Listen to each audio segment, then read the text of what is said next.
오늘은 사도행전 6장 말씀을 함께 나누도록 하겠습니다. 이제 5장까지 해서 계속해서 이제 오순절 성령의 그 다락방에서 이제 성령의 세례를 받고 이제 사도들은 복음을 전하기 시작했습니다. 교회가 계속해서 부흥되기 시작했고 여러 가지 핍박에도 불구하고 이제 계속해서 이제 확장돼 가고 있었습니다. 그런데 이 6장에 보면은 이제 문제가 생겼습니다.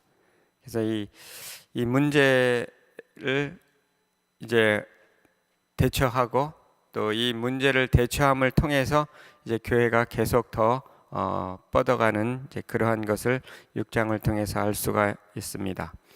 이 문제라는 것은 항상 일어납니다. 교회에서도 일어나고 또 우리 가정에서도 일어나고 개인의 삶 속에서도 문제가 항상 있는 것을 봅니다. 문제가 없는 분 계시면 한번 손들어 보세요. 문제가 있어요. 항상 또 특별히 일이 잘 될 때 또 이 장애물이 또 생기는 그런 문제가 있습니다.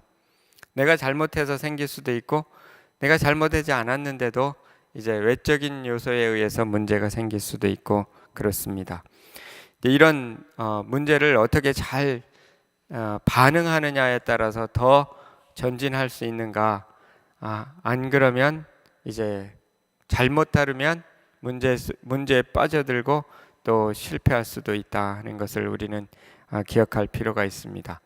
오늘 말씀해 보면 그 문제의 원인을 잘 점검하고 살펴야 된다는 것을 알 수 있습니다. 1절에 그때 제자가 더 많아졌는데 헬라파 유대인들이 자기의 과부들이 매일 구제에 빠짐으로 히브리파 사람을 원망하니.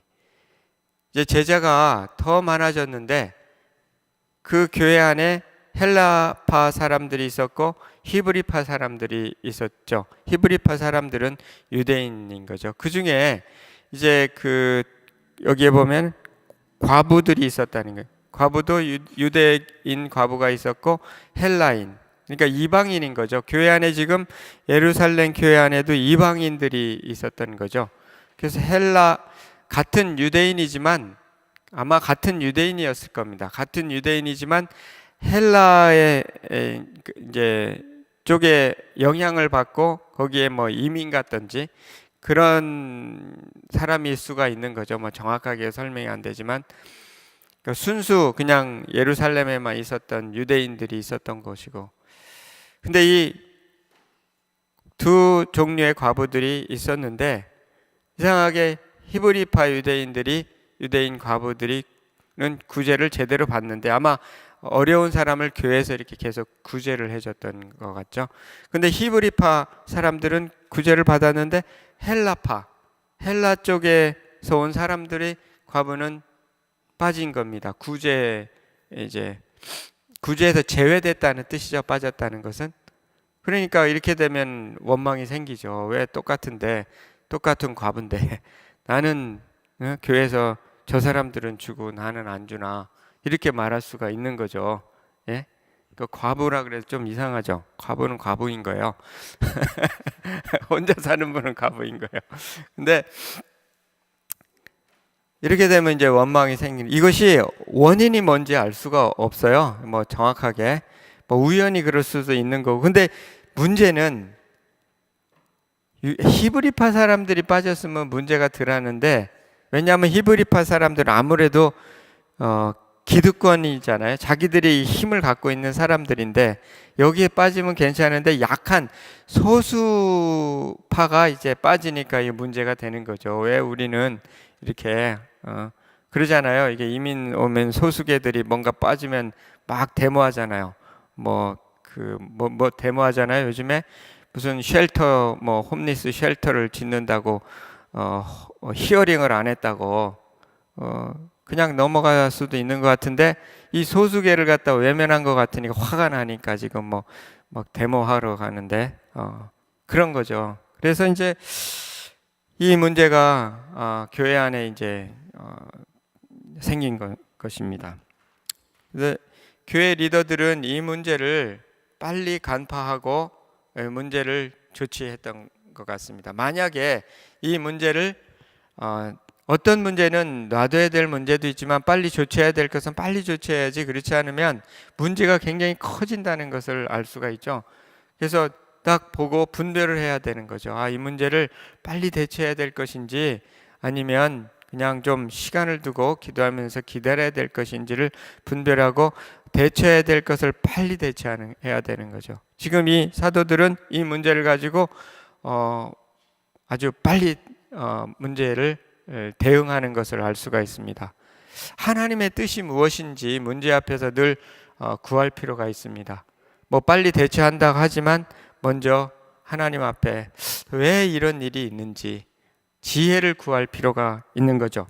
그래서 하나님으로부터 오는 지혜를 얻어서 이 문제를 해결해야 될 필요가 있는 거죠. 하나님으로부터 오는 지혜를 얻기 위해서 기도가 필요합니다. 아마 사도들이 기도했겠죠. 야고보서 1장 5절에 보면 너희 중에 지혜가 필요하거든 누구든지 모든 사람에게 후히 주시고 꾸짖지 아니하시는 하나님께 구하라. 그리하면 주시리라. 지혜가 필요한 사람은 기도해라는 거예요. 그러면 주시겠다. 지혜를 안 주시면 어떡하나? 주실 때까지 기도해야 되고요. 그리고 때로는 지혜 있는 사람에게 경건한 조언을 받아야 되겠죠. 교회 원로들이라든지 경건한 분에게 이게 도대체 왜 이런 문제가 생겼으며 무엇이 문제인가 라고 물을 필요가 있는 거죠. 그래서 저도 개인적으로 어떤 문제가 있을 때는 강 목사님하고 상담을 하고 조언을 구하고 그럴 때가 그러면은 경험이 많으시니까 지혜를 얻죠. 그래서 이 문제들을 이제 해결해야 됩니다. 이번에 세미나를 들었는데 거기에 이제 사랑의 비 성교교회 원로 목사님 김재훈 목사님이 이제 간증하시는 것 중에 교회 문제가 생겼는데 두쪽나게 생겼다는 거예요. 그런데 골방에 들어가서 계속 몇 시간을 기도했더니 하나님께서 이런 생각을 주시더래요. 질서대로 해라. 질서대로 해라. 그래갖고 그걸 그냥 질서에 맞게, 그게 구체적인 것이 어떤 건지 모르겠지만 그냥 어떤 인간적인 생각보다도 하나님은 질서의 하나님이시니까 질서대로 문제를 처리했더니 교회가 분리되지 않고 계속 화합할 수 있었다는 얘기가 있었습니다. 이와 같이 문제의 원인이 뭔지를 정확하게 파악해 볼 필요가 있다는 것입니다. 두 번째는 어떤 문제 중에는 많은 문제가 될 것입니다. 그리스도 안에 많은 문제는 우선순위에 관한 문제입니다. 뭔가가 우선순위가 먼저야 될 것, 더 중요하된 것을 나중에 할 때 문제가 많이 생깁니다. 가장 중요한 건 뭐냐면 하나님, 예수님, 성령님, 이게 가장 중요한 걸로 치고 자꾸 사람에게 더 초점을 맞춘다든지 또 문제와 환경에 초점을 맞춘다든지 문제에 있어서 우선순위가 뒤바뀔 때, 지금 이제 이 경우가 바로 그런 거예요. 그들이 기도하면서 깨달은 건 우선순위를 놓치고 있었다. 쉽게 얘기해서 기도와 말씀을 놓치고 있고 구제하는 일에, 지금 구제에 문제가 생겼지만 구제 문제를 당장 해결하는 것보다는 하나님 앞에 기도했을 때 깨닫게 된 건 뭐냐면 우리가 기도를 놓치고 있었다. 즉 하나님을 놓치고 있었다. 이제 이런 걸 깨닫게 된 거죠. 2절에 4절 보면 12사도가 모든 제자들을 불러 이르되 우리가 하나님의 말씀을 제쳐놓고 접대를 일삼는 것이 마땅하지 아니하니 형제들아 너희 가운데서 성령과 지혜가 충만하여 칭찬받는 사람 7을 택하라. 우리가 이 일을 그들에게 맡기고 우리는 오로지 기도하는 일과 말씀 사역에 힘쓰리라 하니, 이제 그들이 깨달은 것은 그거죠. 기도하고 말씀 사역하는 것을 제쳐두고 구제에 너무 신경을 많이 쓴 거죠. 구제가 필요한 거고 교회에서 꼭 해야 되는 일인데 이것이 우선이 됐다는 것입니다. 왜 일이 바쁘니? 쉽게 얘기해서 일이 너무 바빠진 거예요. 그러니까 그 일을 쫓아가고 기도하는 일을 소홀히 하게 된 거죠. 어느덧 지금 5장까지를 계속 기도하면서 나아갔는데 항상 무슨 일이 있어도 기도하러 가다가 사람 만나서 전도하고 이렇게 되는 건데, 순서가 기도가 자연히 일이 바빠지다 보니까, 사역이 많아지다 보니까 자꾸 구제사역과 이런 사역을 쫓아간 거죠. 그러다 보니까 문제가 생겼구나. 이게 단순히 서로 불공평한 문제가 아니라 근본적인 원인은 교회의 방향이 기도와 말씀에 있는 것이 아니라, 그것도 중요한 일이지만 덜 중요한 일을, 가장 중요한 일을 놓고 있구나, 이렇게 깨닫게 된 거죠. 우리에게 있어서도 항상 이럴 때가 많이 있는 거죠. 뭔가 더 우선하고 더 중요한 일보다는 긴급한 일에 우리 자신을 드릴 때가 많이 있고, 그러면 문제가 계속 꼬이는 거죠. 하나님은 문제를 해결해 주실 수 있는 분이십니다. 우리가 이게 우선순위라는 거는 있어야 될 자리에 뭔가가 있지 않는 문제하고 있습니다. 몸도 있어야 될 자리에, 뼈도 있어야 될 자리에 있을 때 몸이 편안한데, 이게 뼈가 있어야 될 자리에서 어긋난 거예요. 골절이 된 거예요. 그럼 얼마나 아프나요? 골절이 되면은 이렇게 가다가 잘못하면 넘어지면 뼈가 부러지잖아요. 안 부러져 보셨어요? 부러진 게 아니라 골절은 이렇게 좀 빗나간 거더라고요.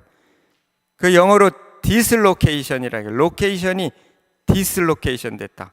위치가 벗어난 거예요. 위치가 벗어나서 아픈 거예요. 지금 이 교회의 분쟁도 뭔가 이 구제 문제 자체라기보다는 뭔가 위치가 벗어난 거예요. 기도의 자리가, 하나님의 자리에 오지 않고 옆으로 벗어난 거예요. 그러니까 아픈 거예요. 그래서 이제 여기에다가 메시지를 주시는 게 이 분쟁이라는 거예요. 고통이라는, 모든 분쟁이 다 그런 게 아니라 많은 부분이 이렇게 되는 거죠. 우리 삶 속에서도 마찬가지. 있어야 될 자리에 있지 않고, 내가 있어야 될 자리에 있지 않고 다른 자리에 가니까 아픈 거죠. 하나님 앞에 먼저 가야 되는데 다른 데 먼저 가는 거예요. 이것이 바로 우선순위의 문제다는 거죠. 그래서 이들이 깨달은 거죠.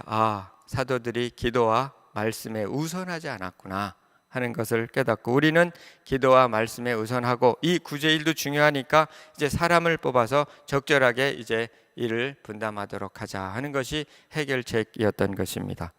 그래서 중요한 것은 정말 어떤 일보다도 기도가 중요하다는 것을 사도행전에서, 또 특별히 6장에서 얘기해 주는 것입니다. 사도행전은 기도행전입니다 라고 불립니다. 성령행전이라고 하고, 성령은 어디로부터 오나요? 기도로부터 오는 거죠. 그러니까 기도행전이라고 그러죠. 그래서 사도행전에 보면 항상 복음을 전하는 일을 우선해서 가지만, 그 복음보다는 기도하는 일에 먼저 드리고 예배하는 일에 먼저 하다가 사람을 만나는 게 참 많이 있습니다. 우리 삶도 마찬가지죠.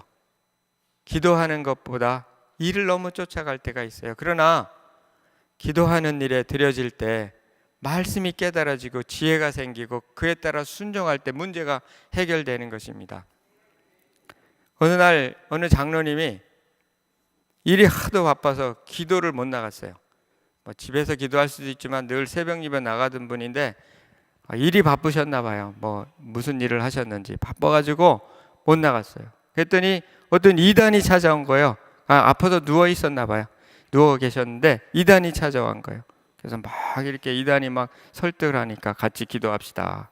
그래서 같이 이단하고 기도했어요.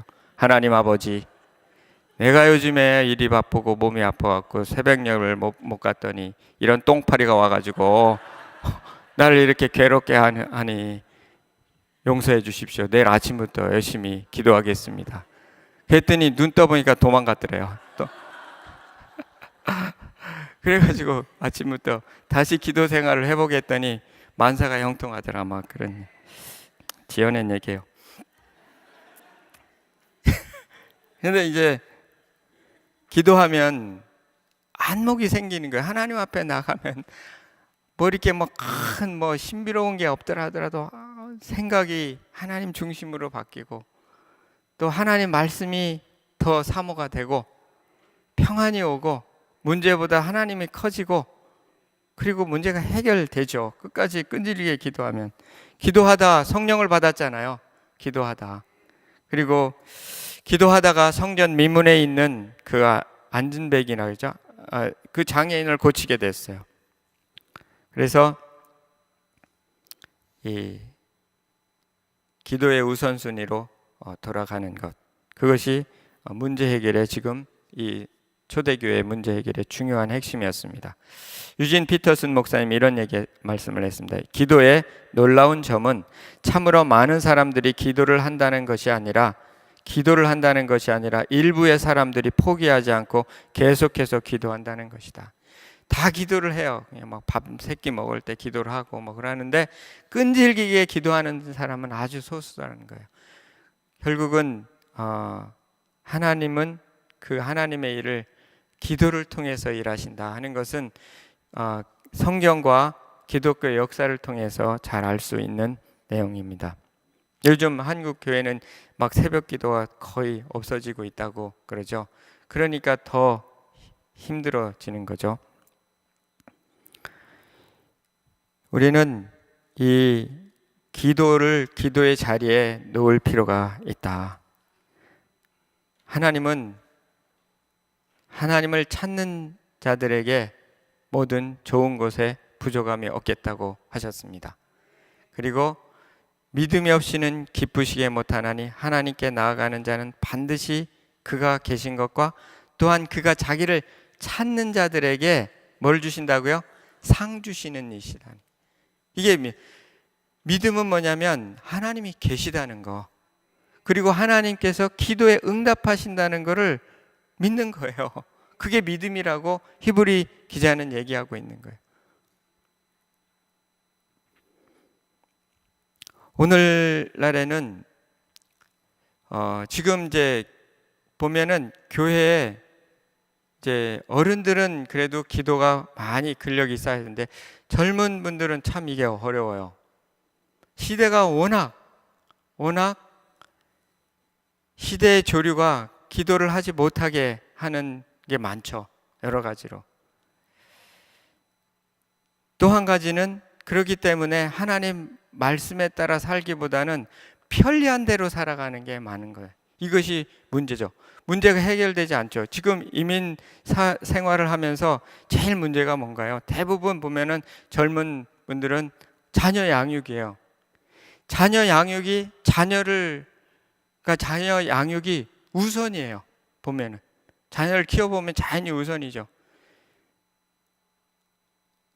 하나님 안에서 키우기보다는 먼저 자녀의 교육을 좋은 것을 먼저 선택하는 거죠. 예를 들어 집을 선택하는 것도 무엇이 정말 하나님께서 원하는 것인지 생각하기보다는, 기도하기보다는 먼저 학군 좋은 데를 먼저 선택하는 게 일반적인 거죠. 아무리 멀더라도 학군 좋은 데를 선택해요. 그럼 그 다음에 교회가 멀어져요. 그 다음에 교회를 안 와요. 왜? 모르니까. 과연 이것이 우선순위에 따른 삶인가?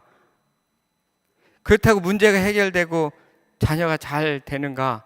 그거 아닐 수 있어요. 아닐 수 있어요.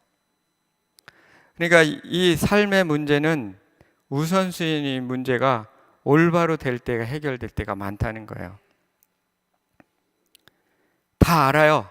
모르는 게 아니에요. 사실은 모르는 게 아니고 그렇게 그리스도인으로서 그런 선택을 해가는 사람들은 알아요. 이것이 내 중심으로 선택한 건지 주님 중심으로 몰라서 그런 선택하는 게 아니에요. 아는데 순종하지 않는 거예요. 왜? 순종할 능력이 없으니까. 기도하지 않아서 그래요. 기도하지 않아서. 제가 어제도 한 젊은 집사님한테 얘기했어요. 이거 자녀를 양육하는 거, 요즘 젊은이들이 그런다. 힘드는 상황인데 얼마나 힘들어요. 근데 이 문제를 내가 해결하려고 또 돈을 벌기 위해서 그거에 우선을 두고 쫓아가는 것은 성경적이지 않다. 먼저 그의 나라와 의를 구해야 된다. 제가 얘기했더니 안 돼요. 내 중심이라는 거였지. 하나님 중심이 아니라 자녀 중심이라 그러니까 자녀 중심이 아니라 내 중심이에요. 다 아는 거예요. 문제는 순종하지 않아요. 이것이 중요한 것인 거죠. 먼저 그의 나라와 의를 구하라. 그리하면 이 모든 것, 자녀 양육, 우리의 필요한 물질 더해 주시겠다고 약속하신 하나님이시라는 거죠. 하나님이 커지면 순종을 할 수가 있잖아요. 믿어지니까. 아니면 정말 하나님이 그런 분인지 내가 믿음으로 한번 발걸음을 떼어내 보겠습니다. 이것이 안 되니까 자꾸 젊은 사람들은 교회를 떠나는 거예요. 물론 교회 문제도 많겠죠. 그러나 이 선택 자체가 우선순위가 누구에게 있는가가 굉장히 중요한 거라는 거예요. 그러니까 이런 우선순위에 따라서 살기 위해서 기도가 필요한 거예요. 내 힘으로 어려워요. 이성적이지 않으니까. 그렇기 때문에 우리가 우선순위를 올바로 놔야 문제가 해결된다는 것을 분명히 할 필요가 있다. 무엇이 우선인가 하는 거죠. 그리고 결과를 볼 필요가 있어요. 그렇게 했을 때의 결과와 그렇지 않을 때의 결과가 다르다는 거예요. 그러니까 기도 자체가 중요한 것이 아니라 기도를 통해서 말씀의 원리에 순종하는 데까지 나아가야 된다. 나는 과연 그렇게 살아가고 있는가? 그것을 오늘 말씀에서 돌이켜보고 디슬로케이션이 된 것이 있다면 바로 잡아야 되는 거예요. 그것이 오늘 말씀이 주는 그 교훈인 것입니다. 예전에 워너메이커라고 하는 그 백화점 왕이죠. 이 워너메이커가 백화점을 이제 그 당시에 뭐 굉장히 부를 얻은 거죠. 최신부 장관이로 이제 그 당시에 미국 대통령 해리슨 대통령 23대 대통령이 최신부 장관으로 이제 임명을 하고자 이제 했어요. 그랬더니 이 워너메이커가 한 말은 내가 주일 성수할 수 있는 조건으로 장관직을 수락하겠습니다. 그랬어요. 그 당시에 주일 성수하려면 다니던 교회가 필라델피아예요. 그게 아마 100년 전쯤 더 이전이겠죠? 그럼 교통도 불편할 거고 필라델피아에 가서 주일날은 가서 예배 보고 와서 내가 최신부 장관을 하겠다. 그랬더니 허락을 해준 거예요. 이것은 하나님 앞에 했던 약속인 거죠. 그래서 이것을 끝까지 지켰다는 것입니다. 그리고 가서 주일학교 섬기고 평생 동안 해오던 그래서 주일학교 운동을 엄청나게 일으켰던 분이잖아요.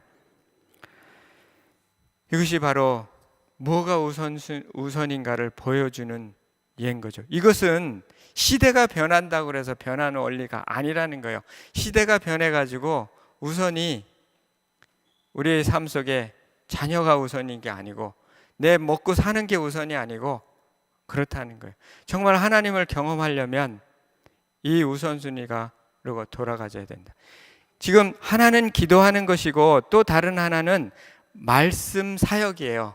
말씀 사역에도. 그러니까 사도로서는 말씀 사역이라는 건 말씀을 전하고 말씀을 가르치고 하는 거죠. 그러나 일반 성도로서는 이것은 뭐냐면 말씀 사역이라는 것은 말씀을 듣고 말씀에 순종하고 그리고 말씀을 전파하고 이것은 우리에게 있어서의 말씀 사역인 거예요. 그러니까 기도하는 일과 말씀을 듣고 배우는 일 그리고 말씀에 따라 순종하는 일 그리고 말씀을 전파하는 일 이 일에 우선순위를 두고 다른 일들을 해나가야 된다는 거죠. 아무리 우리가 직장 생활을 한다 해도 마찬가지입니다. 직장에 우리를 불러주신 목적이 뭔가 직장 생활 잘해서 그걸로 돈 벌으라는 게 우선은 아니라는 거예요. 성경에 보면 너희를 불러 어두운 데서 불러내어 그의 기이한 빛에 들어가게 하신 자의 아름다운 덕을 선전하게 하려고 부르셨다 그랬어요. 구원하셨다 그랬어요. 구원하신 목적이 뭐냐면 이 아름다운 구원을 주신 아름다운 복을 전파하게 하려고 구원하셨다는 거예요. 근데 나는 구원받았는데 아무 말도 안 해요. 그 옆에 있는 사람 영혼에 구원받는데 관심이 없어요. 그를 위해서 기도하지 않아요. 또 그에게 복음 전할 수 있는 기회를 복음을 전하지도 않고요. 그것은 직무유기하는 거예요. 사실은 직무유기하는 거예요. 저는 어제 밤에 이메일을 하나 받았는데 예전에 포항공대에 가가지고 제가 수요예배를 했는데 그때 이제 제가 한 10권의 제 책을 갖고 그냥 거기다 드렸는데 한 분이 그 책을 읽고 이제 그 책을 총장님한테 드렸다는 얘기를 이제 써서 이메일을 해요. 이제 어제는 총장님을 만났는데 이제 또 얘기를 했다 뭐 이런 얘기를 했어요. 그 총장님이 제 은사거든요, 사실은. 근데 이제 그 총장님 위해서 지금 제가 30년 기도하고요. 매 스승의 날 이메일을 보냅니다. 지금 오래됐어요. 30년. 올해도 또 보냈어요. 감사하다고. 사실은 뭐 총장님 저 쫓겨냈는데 감사하다고 쫓겨낸 것이 아니라 뭐 그럴 수밖에 없은 뭐가 있었겠죠. 근데 하여튼 저는 감사하다고 매년 이메일을 보내요. 올해도 감사하다고. 근데 제가 늘 기도합니다. 30년 됐나요? 지금 거의 30년 됐어요. 구원을 위해서.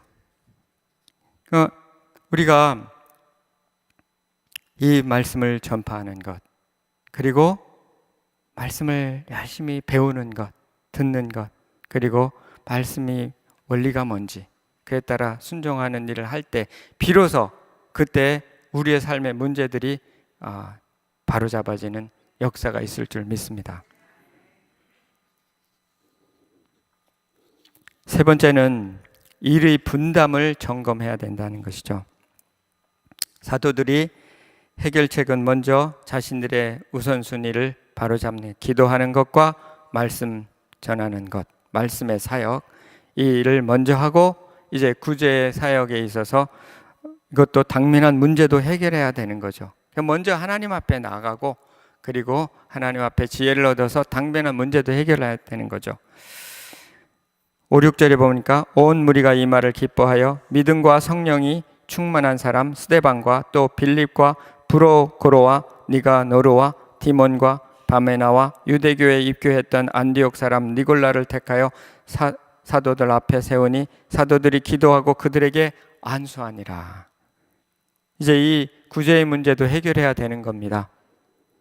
여기 보면은 다시 한번 문제 앞에서 먼저 그것을 가지고 하나님 앞에 나가는 거죠. 그리고 문제를 어떻게 해결할까? 이제 사람들을 뽑아서 일을 맡기자. 우리가 이 일에, 그러니까 지금 해야 할 일을 하는 것이 아니라 일에 분담이 필요하구나. 사람을 뽑아야 되는 거죠. 지금 사람 뽑는 데 있어서 이제 어떤 사람을 뽑느냐 하는 거예요. 첫째는 믿음과 성령이 충만한 사람, 그리고 칭찬 듣는 사람. 이 요소가 중요합니다. 우리도 어떤 사람을 뽑아야 될 때가 있죠. 믿음을 봐야 됩니다. 믿음을. 세상적인 어떤 것이 아니라, 기준이 아니라 믿음이 있는가, 믿음으로 살아가는가 라고 하는 것, 그 증거가 있는가, 성령이 충만한가, 즉 성령을 사모하고 기도하고 하는가, 그리고 사람들에게도, 이건 성품을 얘기하는 거죠. 사람들에게도 칭찬을 받는가. 하나님께 칭찬받는 사람은 물론 어떤 특별한 경우에는 반대하는 사람도 있겠지만 사람들에게도 칭찬받는 거죠. 왜냐하면 하나님의 성품을 따라 살아가니까. 그 인격이 주님을 닮아가는가 하는 거죠. 이런 걸 기준으로 그가 얼마나 가졌는가, 또 얼마나 또 세상적으로 훌륭한가가 아니라 이런 거죠. 이 기준을 따라서 사람들을 택해서 그들에게 적절하게 일을 맡겠다 하는 것입니다. 이번에 일을 맡길 때에는 헬라파 사람들을 주로, 이 이름에 보면은 이게 다 헬라파 사람이라는 것을 알 수가 있는 거죠. 대부분 헬라파에다 더 힘을 이제 실어준 거죠. 그들이 억울하다고 하니까. 공평하게 처리했고요. 사람을 올바로 세워서 일을 분담한 거죠. 어떤 때는 일을 너무 많이 내가 짐지고 있을 때 일이 분담이 안 이루어질 때 문제가 계속 힘들어지는 것을 보게 됩니다. 출애굽기에도 18장에 보면 모세가 일이 너무 많았어요. 재판할 일도 많고 국가 지도자로서 해야 될 일이 너무 많아요. 근데 일일이 다 하니까 모세는 참 기질이 우울질이라 그래요. 우울질의 특징은 꼼꼼한 거예요. 꼼꼼한 거. 그러니까 모든 걸 세세하게, 그 성막을 지을 때도 물론 하나님께서 다 뭐 무슨 색깔로 뭐는 뭐 얼마 사이즈로 어떻게 해라 다 주셨지만 모세의 성격이 그런 거예요. 모세의 성격이 본인이 다 디자인했다고 해도 과언이 아닌 거예요. 어떤 분들을 보면은 이 건축할 때도 보면 모든 디자인과 사이즈까지 다 정하는 분이 있어요. 담임 목사님 중에서. 그게 잘못된 게 아니라 기질이 그런 거예요. 강 목사님 그렇게 안 하시더라고요. 색깔, 디자인, 수치, 모양 전부 다 정하는 분들이 있어요. 그는 성격인데 모세가 바로 그런 성격인 거죠. 일이 너무 많은 거예요. 그러니까 옆에서 장인 이드로가 보다가 이제 출애굽기 18장 21절에 너는 또 온 백성 가운데서 능력 있는 사람들 곧 하나님을 두려워하며 진실하며 불의한 이익을 미워하는 자를 살펴서 백성 위에 세워 천부장, 백부장, 50부장과 10부장을 삼아 재판하게 하라. 온 백성의 능력 있는 사람, capable. 이 능력 있는 사람은 이제 이건 실력이에요. 사람들을 다룰 수 있고 일을 해낼 수 있는 실력이 필요한 거죠. 그리고 하나님을 두려워하는 사람, 첫째. 하나님을 두려워. 자기 고집대로 하는 것이 아니라 하나님을 두려워하는 사람. 그리고 진실하고 불의한 이익을 추구하지 않는 사람. 이런 사람들을 뽑아서 천부장, 백부장, 10부장을 삼아라. 그러니까 이 기준이 중요한 거예요. 하나님을 과연 두려워하는가? 진실한가? 이런 것들을 본 거죠. 신약에도 보면은 집사와 장로의 그 요건들이 있죠. 새로 입교한 자는 세우지 말라 그런 거예요. 믿은 지 얼마 안 되는 사람을 리더로 세우는 거는 별로 성경적이지 않죠. 새로 입교한 사람. 뭐 이런 기준들이 있죠. 근데 구약과 신약의 기준이 비슷해요. 그러니까 우리가 항상 사람을 세우는 일에 주의할 필요가 있는 거죠. 하나님이 어떻게 보시는가라고 하는 것. 그래서 이렇게 뽑아서 배치를 하고 또 일을 나눴다 하는 것입니다. 그러면서 문제가 해결되고 이제 새로운 국면으로 다시금 나아가게 되는 거죠. 이와 같이 교회의 이제 분쟁은 어느 면으로는 하나님의 메시지인 거죠. 뭔가 바로잡아야 될 것을 바로잡아야 된다. 필요가 있다 하는 사인을 보여주신 거, 거기에 잘 반응을 한 거죠. 그래서 돌이켜서 그들이 우선순위로 또 일의 분담으로 이렇게 나갔더니 문제가 해결되면서 다시금 이제 부흥이 지속되는 것을 알 수가 있습니다. 7절에 보니까 하나님의 말씀이 점점 왕성하여, 이제 말씀이 계속적으로 이제 뻗어가게 되는 거죠. 예루살렘에 있는 제자의 수가 더 심히 많아지고, 여기서 중요한 거는 예루살렘에 있는 그냥 믿는 사람의 수가 아니라 제자의 수예요. 제자라는 것은 그냥 예수님만 영접한 것이 아니라 제대로 영접한 거고, 그 삶의 중심이 예수님이란 뜻이에요. 그것이 제자예요. 그 삶의 중심이 그냥 내가 예수님 단순히 믿고 그냥 구원만 받은 것이 아니라 예수님 중심으로 살아가는 사람, 이 수가 늘어갔다는 것이죠. 이 수가 심히 많아졌다. 허다한 제사장 무리도 이 도에 복종하니라. 자, 보세요. 리더들이 올바로 삶의 방향을 딱 잡고 그에 순종하여 가니까 이런 사람들이 더해진 거죠. 리더가 중요한 거죠. 제자의 수가 심히 많아지고 허다한 제사장의 무리도, 이 제사장은 구약의 율법에 익숙한 사람들이잖아요.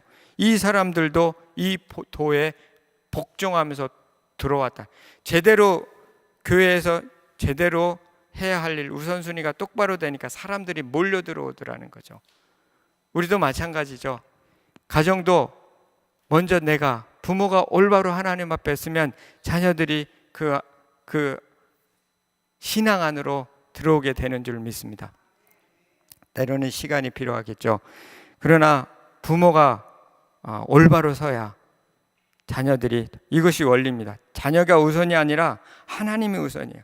그때 자녀들을 하나님께서 또 키우신다 하는 거죠. 마찬가지로 교회도 리더들이 올바로 하나님 앞에 섰을 때 사람들이 몰려온다는 겁니다. 그래서 우리가 이런 것을 기대해야 되겠죠. 우리가 먼저 하나님 앞에 올바로 하나님을 경외하고 또 하나님 말씀에 따라 살아갈 때 우리 교회에 믿는 사람의 무리와 제자의 무리가 힘이 더해질 줄 믿습니다. 문제 뒤에 더 큰 축복이 따라왔습니다. 우리에게 여러 가지 삶의 문제들이 찾아올 수 있는데 오히려 이것은 하나님을 더 가까이 하는 기회가 되고 또 우리가 변화될 수 있는 기회가 되고 또 축복의 기회가 된다. 그래서 강 목사님께서 늘 말씀하시는 게 뭐죠? 축복은 뭐죠? 다 성경에 나오는 모든 축복은 기적의 뭐죠? 문제는 기적의 재료다 그런 거예요. 모든 성경에 나오는 모든 기적은 문제로부터 나왔다. 강주민 목사님의 말씀인데 그게 맞는 것 같아요. 모든 그 기적은 문제를 잘 하나님 앞에 다뤄서 생긴, 우리 삶 속에 이런 기적이 이루어질 줄 믿습니다.